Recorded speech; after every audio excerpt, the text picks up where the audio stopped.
Did you know polygamy is illegal in all 27 states of Europe? In the United States, having more than one spouse isn't just frowned upon. It's punishable by law, court cases, fines, even jail time. The idea of one man legally having multiple wives, unthinkable. If you have more than one wife, you are to treat all of them with justice, and it says, and you cannot. But Africa plays by different rules. Here, polygamy is not only legal in many places, it's a way of life, a tradition, a legacy, a duty. And in one small village in Njombe, Tanzania, there's a man who has taken that very, very seriously. Now, let's pause for a moment and think about it. How many wives do you think one man can handle? 2? Sounds manageable. 3? Maybe if you're brave. 4? That's pushing it. 5? You're asking for chaos. Now imagine 16. Yes, 16 wives.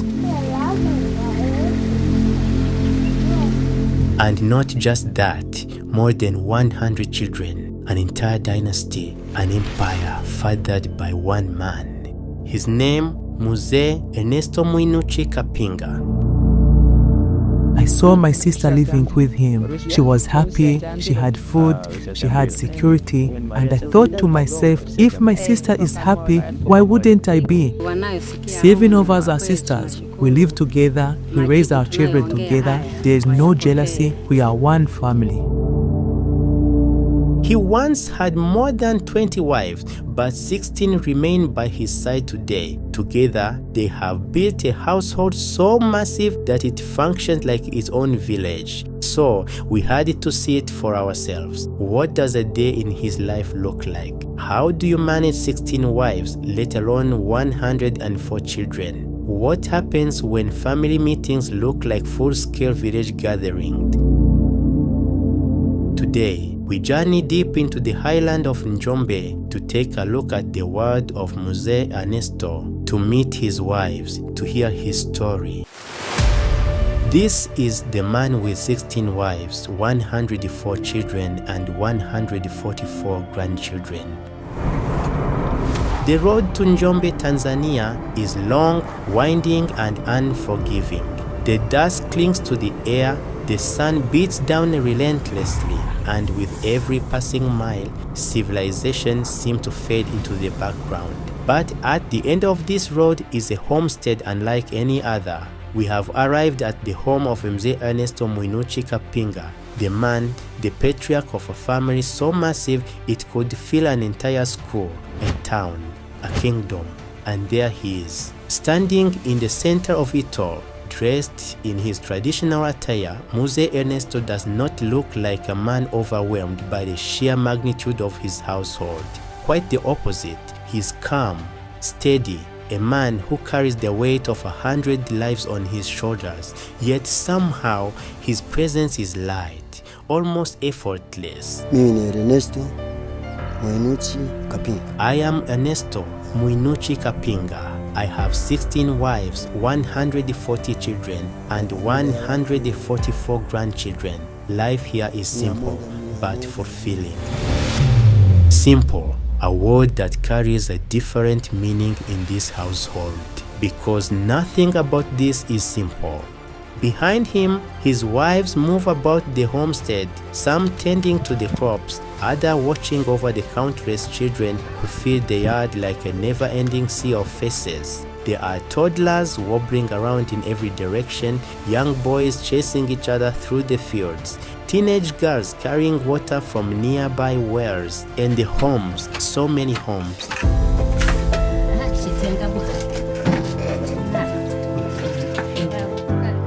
The Kapinga homestead is a village within a village, a cluster of houses, one for each wife, sprawled a large area. It is a world that operates on a rhythm of its own, an ecosystem so self-sufficient that it feels more like a small nation than a single household. And then there are the wives, 16 women, some young, some older, all of them carrying the same quiet strength in their eyes. They look at Mzee Ernesto with familiarity, with patience, with the kind of understanding that only comes from years of coexisting in an extraordinary reality. It is a sight unlike anything we have ever seen. How does a man keep 16 wives happy? How does he remember the names of more than 100 children? How does he go to bed at night knowing that he is responsible for more lives than an entire school teacher's classroom? Well, let's see for ourselves. Every story has a beginning, but some stories are written by men and others by destiny itself.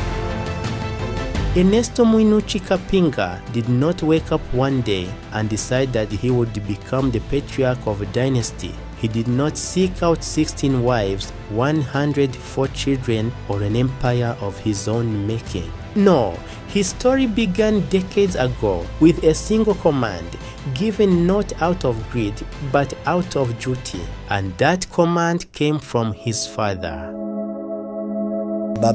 My father told me, "Our clan is small, I want you to expand it." A simple request, a monumental expectation. At the time, Ernesto was just a young man, a boy barely stepping into manhood. But in his father's eyes, he was the future, the bearer of a name that must not only survive but flourish. And so, like a soldier answering a call to war, Ernesto nodded and accepted his fate. He would not just build a family, he would build a legacy. The year was 1961. The world was changing. Africa was rising. Nations were gaining independence, and the wind of change was sweeping through the continent. But in a quiet corner of Njombe, Tanzania, one man was preparing for a different kind of revolution, one that would begin at home. Ernesto took his first wife, one home, one child, born in 1962. It could have ended there, a simple, normal life, a modest family, but fate had other plans. Ernesto's father watched carefully as his son embraced married life. He saw the firstborn child cradled in his mother's arms, and he knew this was only the beginning. But one child was not enough. One wife was not enough. I was a young man then. I had just married my first wife in 1961. My first child was born in 1962, but my father told me one wife is not enough. Our family must grow, and so I listened. And Ernesto understood what he had to do. He did not hesitate. He did not resist. He married again and again and again. 5 wives, all within the span of a few years. But here's the thing, he didn't even pay the dowries himself. My father paid the dowry for 5 of my wives. He wanted to see our family name endure. The rest I added myself for companionship, for the strength of the household. It was an investment, not in wealth, not in status, but in bloodline. And then the number began to rise from 5 to 10, from 10 to 15, at its peak, 20 wives. Yes, 20. This was no longer just a family. This was a kingdom.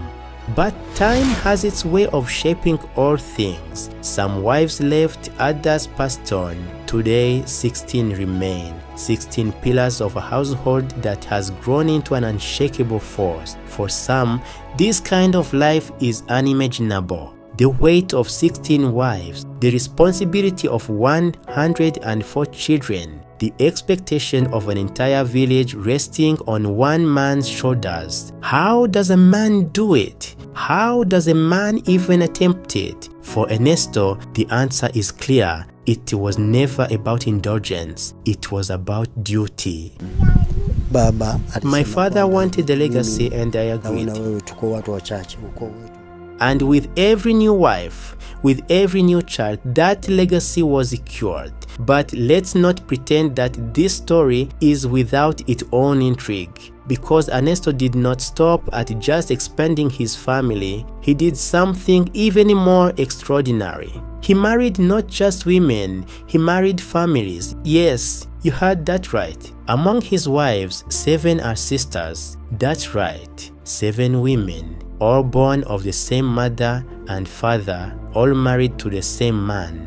The first sister came to him as a bride, and when she saw that she was treated well, when she saw that Mose Ernesto kept his word, she did something unexpected. She called her sister, and one by one they came, 7 sisters, all living together, all raising their children side by side. This is not just polygamy. This is a phenomenon. To the outside world, this might seem impossible in the modern age of individualism, ambition, and self-centered love. The idea of 16 wives living in harmony is almost laughable. How can there be no jealousy? How can there be no conflict? But inside the Kapinga household, things work differently. Here, there is a system, there is an order. There is an understanding that goes beyond emotion, beyond desire. It is a world where men are measured by their responsibility, where women understand their place not as rivals but as allies. It is a world that challenges everything we know about marriage, family, and survival. And at the center of it all stands one man, a man who did not choose this path out of arrogance, but out of obligation. A man who listened to his father's words, who saw his duty, and who answered the call. And as he stands before us now, looking over his empire, he does not seem burdened. He does not seem exhausted. He does not seem like a man who bit off more than he could chew. He seems exactly like what he is, a leader, a patriarch, a man who has fulfilled his destiny. Here, everyone has their role. Each wife has her own house, her own kitchen. There is no competition. Everyone knows their place. We farm together, we eat together, we work together. This is not just a home, it is a system, and it works. And surprisingly, we believe him. Why? Because this is not a family that thrives on competition. This is a family that survives on structure, duty, and shared purpose. 16 women, all part of something bigger than themselves. In a world where monogamous marriages fall apart over the smallest misunderstanding, this is a system that has stood the test of time, and the secret, organization, communication, and an unshakable family hierarchy. But let's get into the mechanics of this empire. How does one man manage so many lives? How does he ensure order in a world that seemed destined for chaos? The answer lies in 3 pillars. Unlike in the Western world, where polygamy often means sharing a household, here in Ernesto's world, each wife has her own home, her own sanctuary, her own space, and most importantly, her own kitchen. Yes, food is power. In a family this large, one thing is clear: hunger breeds conflict. So, to avoid dispute, every wife is in charge of her own cooking. There is no fighting over who prepares the meals, no debates over dietary preferences, no disagreements over who feeds the children. Each mother feeds her own, and yet, in the end, they all eat together.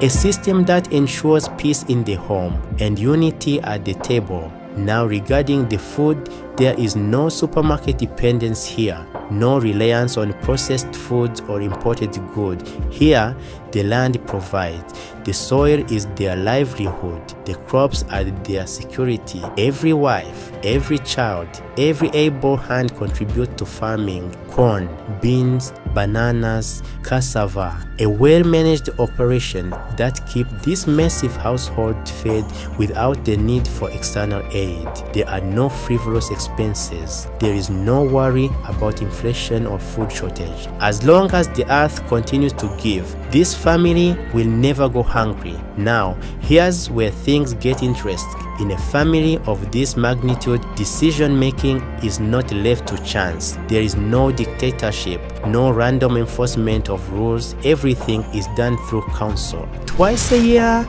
a grand family meeting is held. Wives, children, even the eldest grandchildren, they all come together. They discuss, they plan, they decide. It is a moment where voices are heard, where grievances are aired, where new rules are set.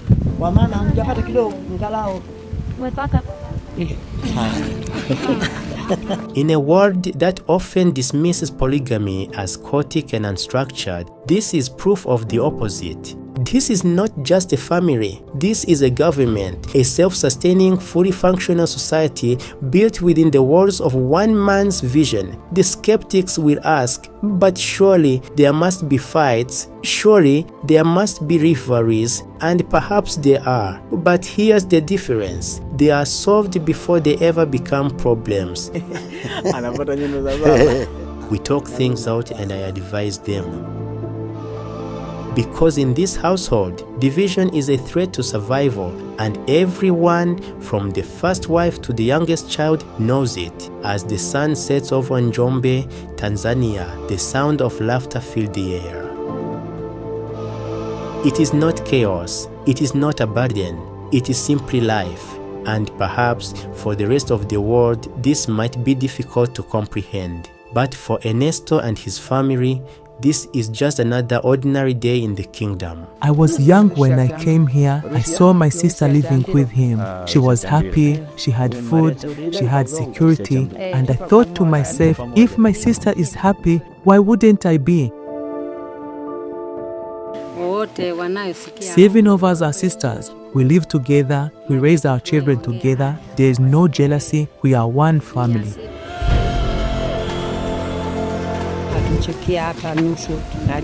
We have a routine. We wake up, we tend to the farm, we cook for our children, we meet and discuss things together. If there is an issue, we talk about it. We don't let problems sit and grow like weeds. People think I control everything, but the truth is, the women are the ones who keep this family moving. I am only here to guide them. It is not the typical image of polygamy that the world assumes. There is no tyranny here, no oppression, no hierarchy of favoritism. Instead, there is partnership, 16 women all playing a role in a grander mission. Surely there must be problem. This is the next question we ask. And the answer? Of course, but we solve them before they become too big. The system of resolving disputes in this household is remarkably simple. They talk, no silent grudge, no passive-aggressive feud, no underground war between co-wives. Instead, they bring the issue to Ernesto. He listens, he does not take sides, he gives advice, and then we move on. And somehow, this formula works. For decades, this massive empire has remained unbroken. We watch Ernesto walks through the village that is his home. Everywhere he goes, children call out to him. Everywhere he steps, wives welcome him. Everywhere he turns, his family flourishes. It is not the world many of us know. It is not the traditional concept of love we were raised to understand. And yet, here in Njombe, it is a life that works, a life that is full, a life that is structured, a life that, despite all odds, stands the test of time. Finally, if we talk about children, raising one child is a challenge, raising 3 children is a responsibility, raising 10 children is a full-time job, but raising 104 children, that is an empire. A reality so overwhelming that it bends the very rules of possibility. And yet, Ernesto has done exactly that. Ernesto has not only built a family larger than most villages, but has also managed to keep it thriving. The question is, how? How does a man who has more children than some schools manage to feed them? educate them, and most impressively, remember their names. For many parents, keeping track of 3 or 4 children is a struggle. For Ernesto, I remember about 50 names easily. The rest, when I see their faces, I recall.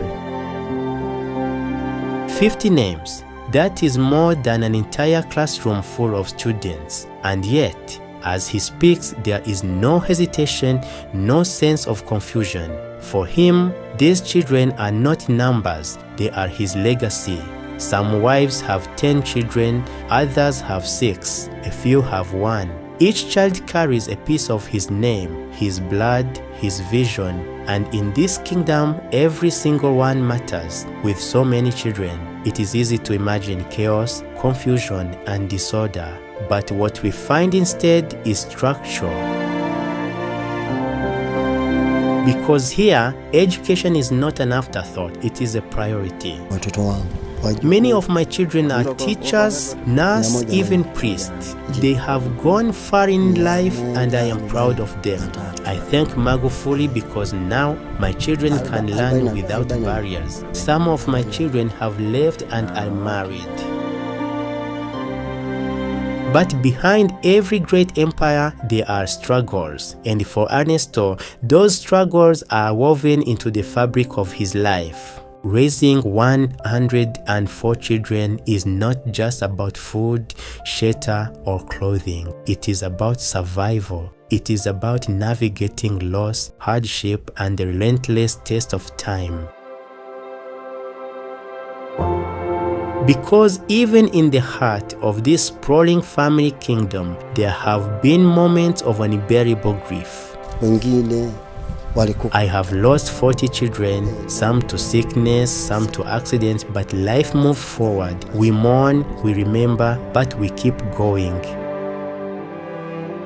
In the Western world, losing even one child is enough to break a person. But here, there is no room for despair, because for every child lost, there are many more still here, still thriving, still carrying the family name forward. Life moves forward. We mourn, we remember, but we keep going, because that is the way of the world. And so, beneath the vast African sky, he continues, still at night, Ernesto's kingdom fades into complete darkness. No glow of street lights, no hum of television, no power coursing through the homes. The only sources of light, lanterns, candles, the flickering flames of an open fire. For many of us, electricity is an afterthought. For this family, it is a luxury they do not have. Having a large family is a blessing from God. In any dynasty, there is always an heir, and for Ernesto, that heir is his son, Daudi. At a young age, Daudi was watching, observing, learning, and now he has 5 wives of his own. Did Ernesto tell him to do it? No, he is copying me. But in his heart there is pride, because where others may see excess, he sees tradition continuing. One day, Daudi will inherit not just land, but a way of life, and his children, Ernesto's grandchildren, will keep the name alive.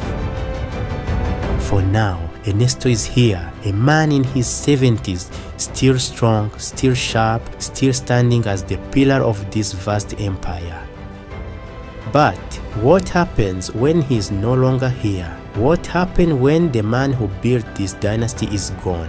Will the family collapse, or will it live on? His children have scattered. Many are married, raising their own families. Some have moved to the cities, but others, they remain, because to them, this is not just a home, it is a legacy. It is proof that one man, against all odds, can create something larger than life itself.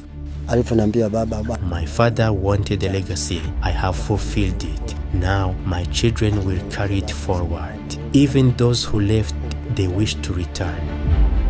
His story is not just his own, it is the story of tradition, the story of culture, The story of life so grand, so impossible that it almost doesn't seem real, and yet it is, as real as the land beneath our feet, as real as the 104 children who call him Father, as real as the legacy that will continue long after he is gone, because some stories are not meant to fade. Some stories become legend, and this is one of them. Nameless Campus was here, and this is Afrimax English. Remember to subscribe and share Ernesto's story with the world.